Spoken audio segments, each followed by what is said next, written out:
Ok l'élite, c'est Rodrigo et bienvenue dans Diverses, l'émission qui vous cultive.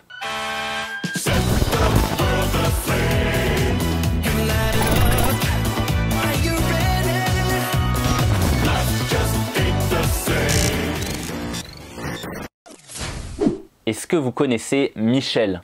Oui, c'est moi. Rien à voir. Est-ce que vous connaissez les courses de rue?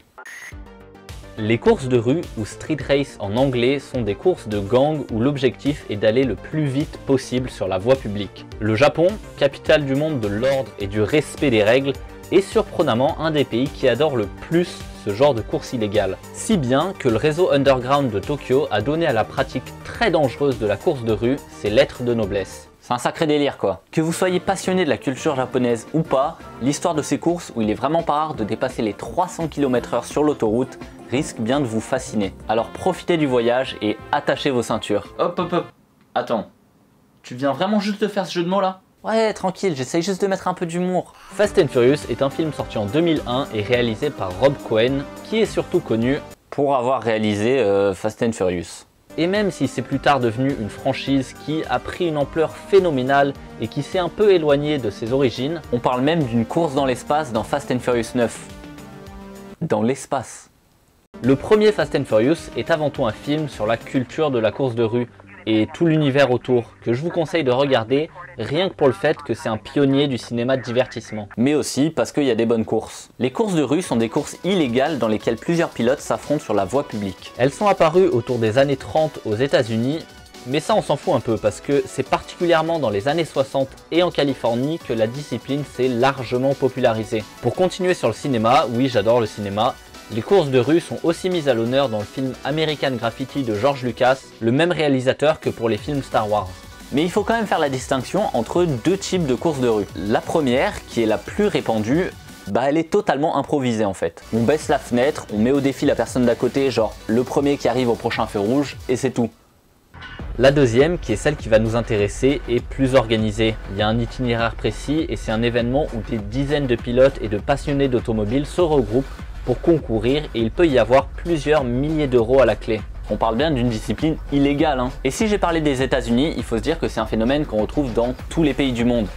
À l'exception peut-être de la Corée du Nord, qui est quand même une exception pour beaucoup de choses. Mais là on s'attend le moins à retrouver ce genre de course, c'est au Japon. Et particulièrement dans la ville de Tokyo. La police locale appelle les pilotes de Tokyo les rouletzoku, dont la spécificité est d'effectuer uniquement des courses sur les autoroutes de Tokyo. Ce qu'il faut savoir, c'est qu'au Japon, chaque ville a son groupe et chaque discipline a son nom. Comme je l'ai dit, les coureurs de Tokyo sont appelés les rouletzoku, mais à Osaka par exemple, c'est les kanjozoku.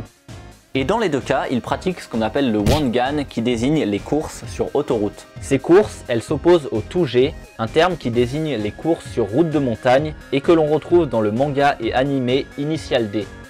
Au Japon, les courses, elles sont nées de rivalités entre les gangs de motards, aussi appelés bozozoku. Et c'est ces courses de gangs en partie qui ont inspiré Akira, un des mangas de science-fiction les plus célèbres au Japon, et dans le monde d'ailleurs, qui met en scène des courses de moto futuristes. Je crois que t'oublies Yu-Gi-Oh 5D aussi. Ouais, il y a Yu-Gi-Oh 5D aussi.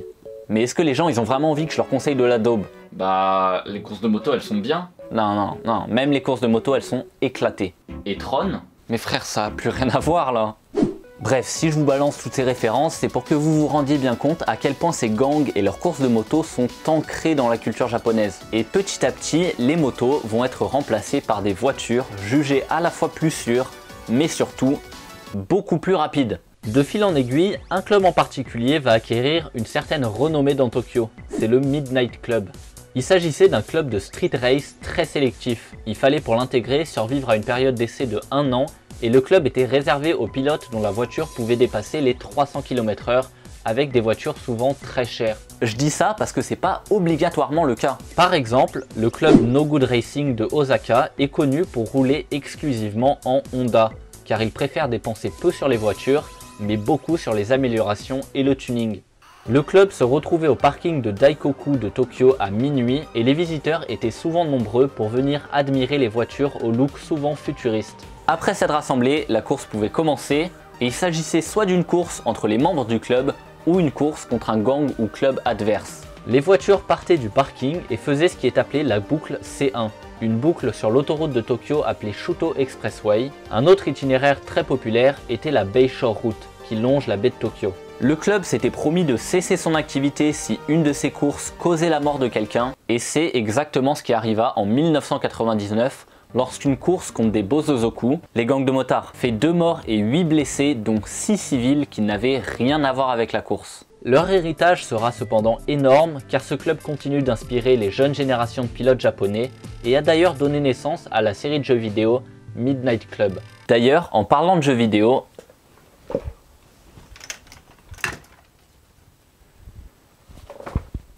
en 2013, le Fossoyeur disait ça.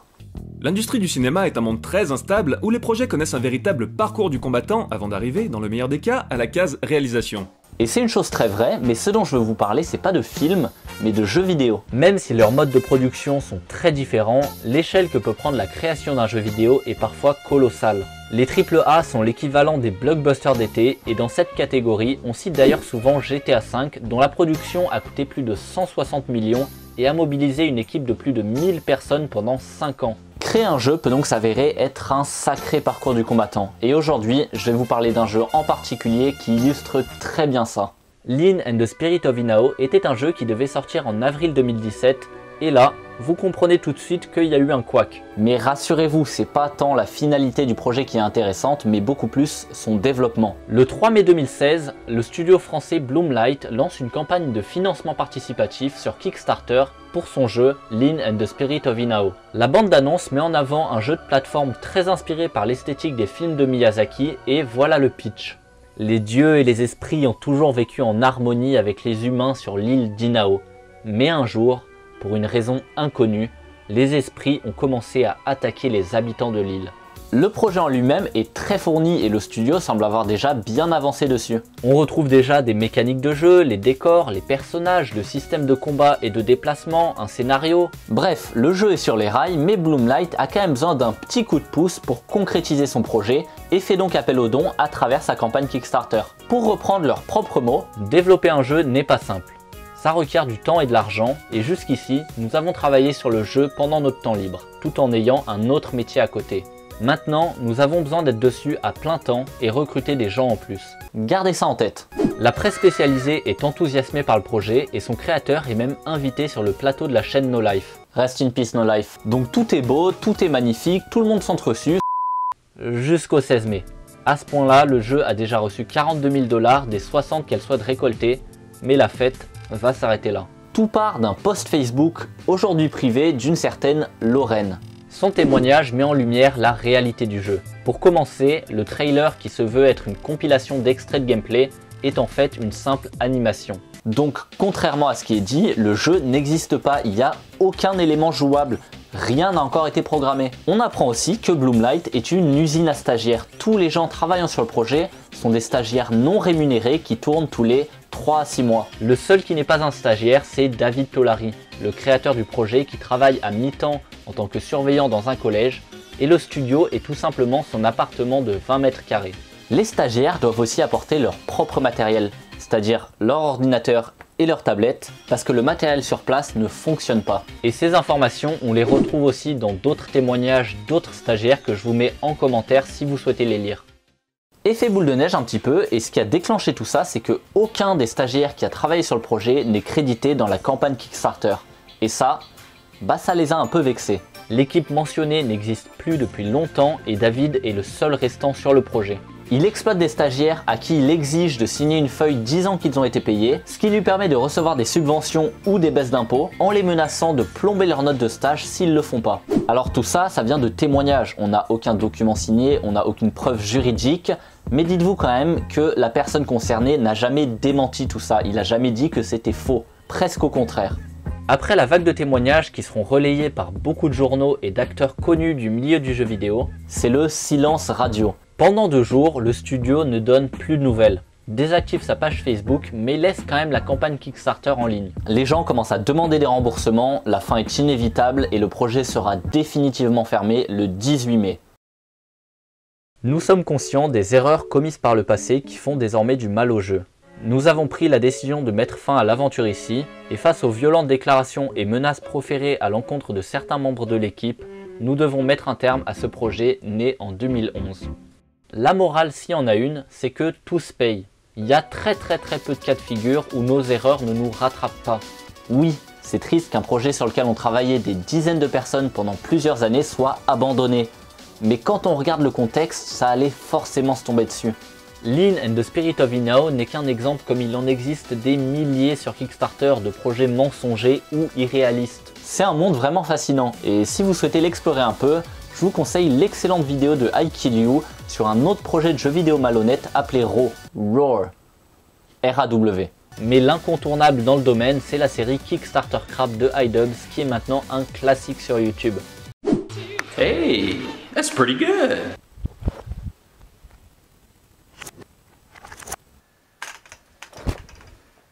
On est aux Jeux Olympiques de 1968 au Mexique et le matin du 16 octobre se tient la finale de l'épreuve des 200 mètres. 8 athlètes sont en pole position, le départ est tiré et la course commence.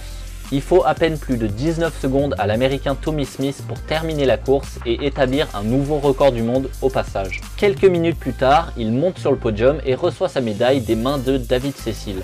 David Cecil est le 6e marquis d'Exeter, le chef-lieu du comté de Devon en Angleterre. Il est athlète, sauteur de haies et en vrai, j'ai aucune raison de parler de lui parce qu'il a rien à voir avec cette histoire. L'athlète américain lève son poing en l'air, accompagné de son compatriote John Carlos, 3e à la course.